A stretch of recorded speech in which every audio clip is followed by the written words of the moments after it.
how to lower blood sugar with 12 tips. I've separated in this video 12 steps that will help you reduce glycemia, the blood sugar level. Over the years, I have studied diabetes. I still study. I am an endocrinologist, so I am an expert in this disease, and I will help you have the best control in a much more effective and intelligent way. If you follow these tips, you will have a much higher success rate in treatment. And you will promise me, if you are diabetic and undergoing any type of treatment, that you will not suspend any medication on your own just by knowing these tips, knowing how to have more effective control of the disease. Always make sure to communicate with your doctor who is monitoring your case if you have any thoughts of suspending or stopping the use of any medication. It is never advisable to do this on your own. Let us go. These tips will be beneficial for individuals with type 1 diabetes who do not have sufficient insulin, and for those with type 2 diabetes, as well as for individuals with pre-diabetes, which is a condition characterized by insulin resistance. That the patient has the hormone, but she is unable to act, she is resistant. In most cases, the cause and also a factor that worsens the condition is obesity. The fatty tissue prevents insulin from taking its action. There are other factors as well, such as genetics and various other things, but obesity is fundamental in this process of insulin resistance. Open day. The individual is a patient with an autoimmune disease characterized by the inability to produce insulin. Due to the destruction of beta cells in the pancreas, there is a deficiency of cells responsible for insulin production in their body. Therefore, he needs to use insulin mandatorily. Type 1 diabetes has to use insulin. I am witnessing a multitude of false promises when it comes to the management of type 1 diabetes. Taking advantage of the patient's vulnerability due to insulin, but immediately realizing that it doesn't actually exist in reality. So type 1 diabetes, by necessity, has to utilize insulin. Type 2 diabetes, there are medications, options available before you start insulin based on medical evaluation and assessment. There are millions of individuals right here in Brazil who are affected by diabetes, as well as pre-diabetes, which is a condition characterized by higher than normal blood sugar levels. It is estimated that millions also unaware of their disease, unaware of pre-diabetes, unaware of diabetes. So it is essential for you to do the routine exam and also monitor to check how the blood sugar level is. All right, here we go. Tip no. 1. Exercise caution when it comes to the beverages. The liquids, concentrated juices, not only soda, but also whole fruit juices. These juices have a very high amount of simple carbohydrates, of sugar. Carbohydrate undergoes transformation into sugar, gets absorbed by the body, and then our blood sugar, also known as glycemia, experiences an increase in its levels. So we ingest glucose. If it is a simpler sugar, it will cause a higher peak of insulin, of glucose. The insulin levels will increase as a result of this rise in glucose. And if the patient has diabetes, this insulin will be ineffective and the glucose levels will remain elevated. Therefore, exercise caution when consuming the beverages. This is the primary tip that you need to follow in order to ensure your safety. If possible, always choose water. Avoid sodas and also avoid juices. As healthy as concentrated fruit juice may seem, it can harm you and prevent you from having proper blood sugar control if you have diabetes, due to its high content of simple carbohydrates. Second tip, be careful with foods that seem or have a reputation for being healthy. Be cautious about the quantity, not about the individuals themselves. What are the foods that are said to be healthy? Some examples include peanut, Brazil nut, olive oil, and avocado. These foods are high in good fats and should be consumed, but in moderation to ensure a balanced and healthy diet. So be extremely cautious with the quantity of nutritious food. Just to provide you with an indication, 100 grams of peanuts contain 560 calories. It is only a small quantity. 100 grams of Brazil nuts which is also equivalent to a handful, contains nearly 700 calories, 665 kilo. So 100 G has all that. Medium, then 100 grams have all of that. A significantly substantial excess of calories, increase in weight and deterioration in glycemic control. The fat will accumulate and gather in the form of adipose tissue, which will further worsen this insulin resistance condition over time. Therefore, it is crucial for you to maintain control over these nutritious foods. Olive oil is the same thing. Extra virgin olive oil improves lipid profile, enhances cholesterol, can increase good cholesterol, HDL, but it also has a very high caloric load and is rich in calories, so it should be consumed in moderation to maintain a healthy diet. You can make this control worse by thinking they are healthy and actively consuming them. Exercise extreme caution when handling the quantity. Keep in mind the third tip that was given. Make an effort to consume only one source of carbohydrates for each meal. If you are going to prepare a dish, do not consume rice, pasta, and potatoes all together at the same time. Attempt utilizing a source. If feasible, opt for this particular source to be in its entirety. The presence of fiber in whole foods helps in reducing the glucose peak and absorption, providing beneficial effects on blood sugar levels by regulating glucose levels in the body. So, what actually takes place? If you consume white rice, it is more easily digested and results in a higher spike in blood glucose levels. Similarly, the same occurs with the juice. The pancreas increases insulin secretion to try to compensate for this. If you don't have this mechanism, you can't compensate for this mechanism, sugar will rise. If it is brown rice, it will lead to a smaller spike and a slower absorption, and your body can adapt more effectively to it, resulting in better overall adaptation. In terms of calories, whole foods and non-whole foods do not have a significant difference, but they have a substantial difference in absorption. It also significantly improves your glycemic control, offering a notable enhancement. The fourth tip is focused on the importance of proper water intake.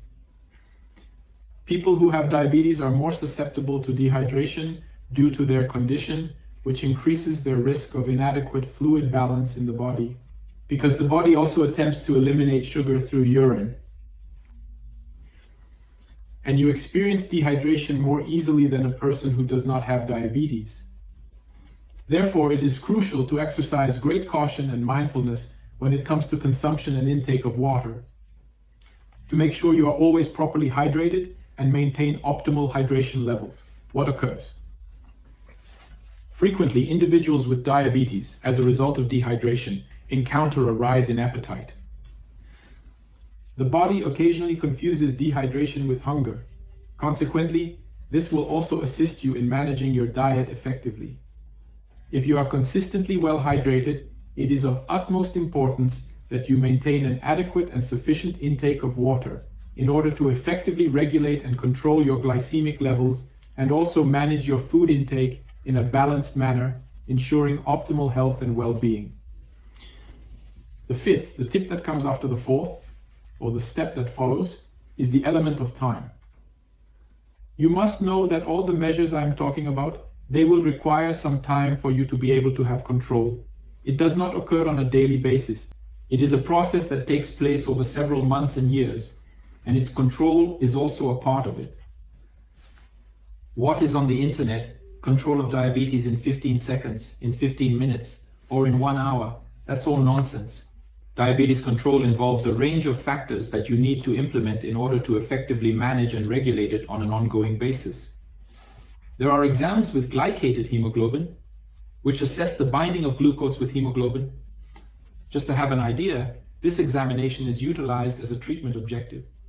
The doctor depends extensively on this examination, and for you to be able to have an improvement in glycated hemoglobin, it requires a time period of 3 to 4 months. Just so you have an idea of how diabetes control will be on a daily basis, week after week, until you achieve success. Why am I saying this? Because patients try these measures I'm discussing, you'll start following the steps, you won't have instant results, you'll get frustrated, disappointed, and give up.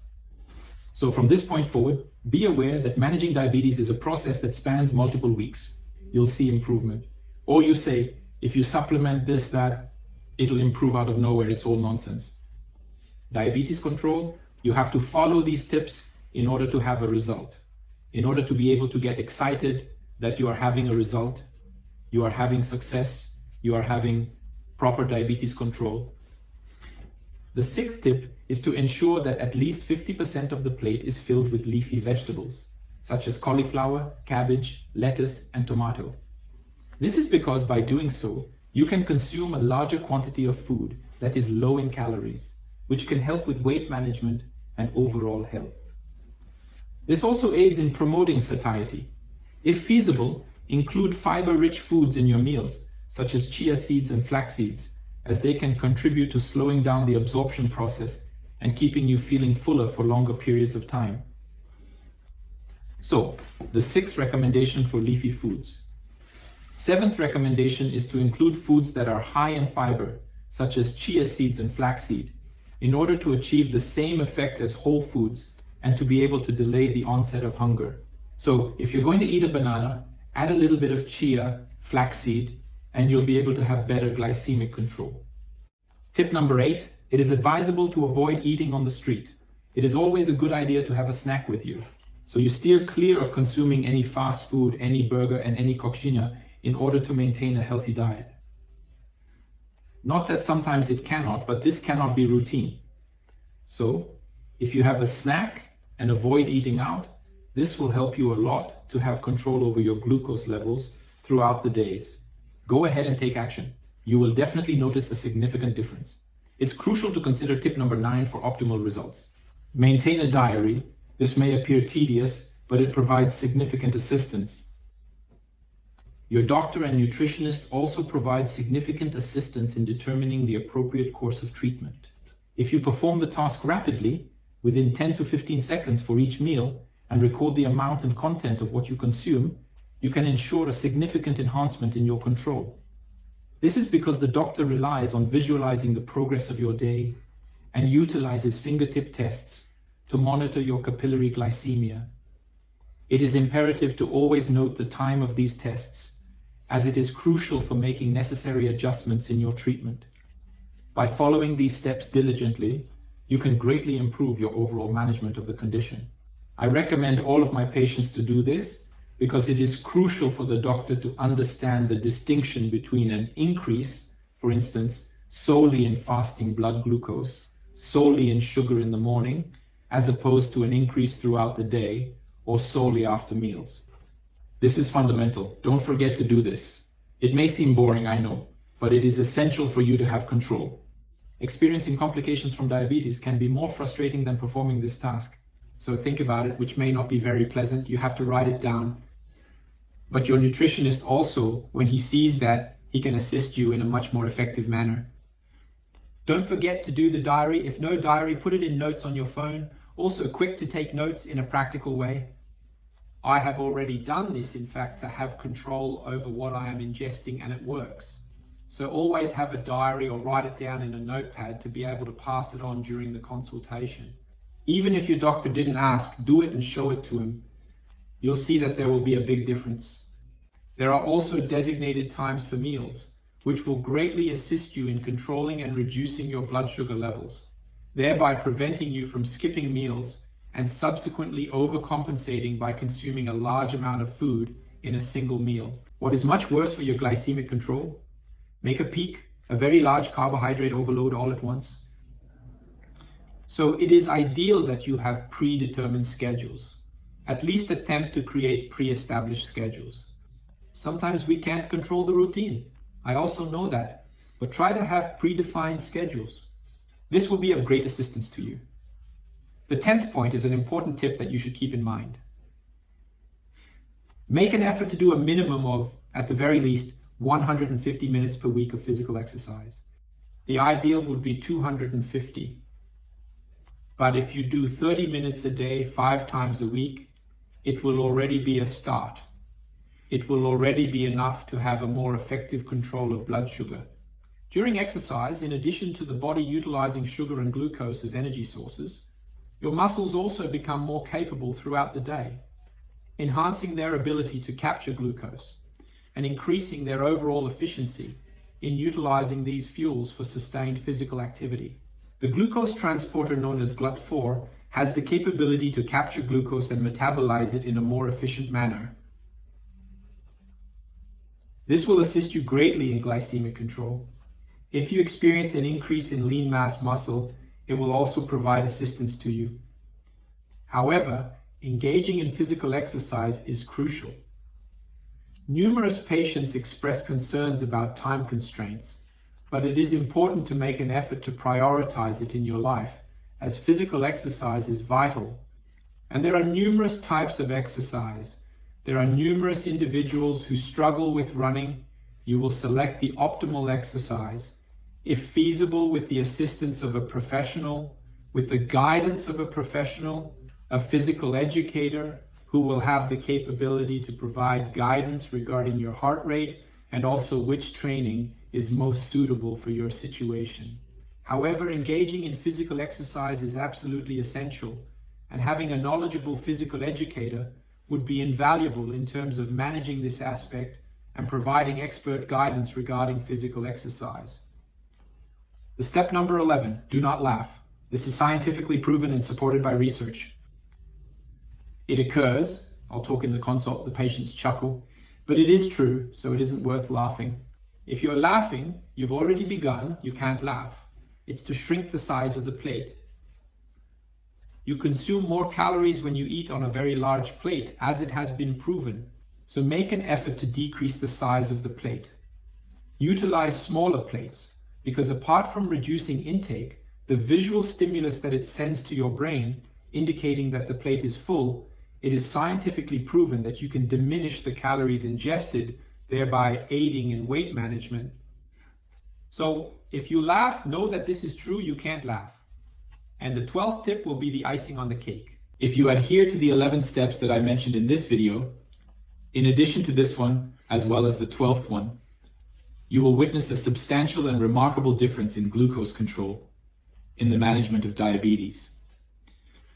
What is? Try to reduce 5% of the weight. So if you weigh 80 kilos, try to reach 76. You will witness a significant disparity in the control of diabetes. Engage in a discussion with your nutritionist doctor and establish a goal of reducing your blood sugar levels by 5%. By adhering to this space, it will be much easier to decrease weight, remembering all the physiopathology and diseases, understanding how it works through adipose tissue. It has been scientifically proven that you have a significantly higher success rate in weight control, as well as a much higher rate of control if you reduce your weight by 5%. Establish an attainable goal, avoid setting 30 or 40 kilos, and instead aim for 5% of your current body weight. You will notice the distinction. If you enjoyed these suggestions, please place them here in the comments section, or if you recall any other significant ones that you practice, I will always provide a response in the comments section. And also, if you are not subscribed, subscribe, leave a like for this video to be distributed, and share it with someone who may need it, as the chance of you knowing someone who needs it is very high, so share it with that person. A hug,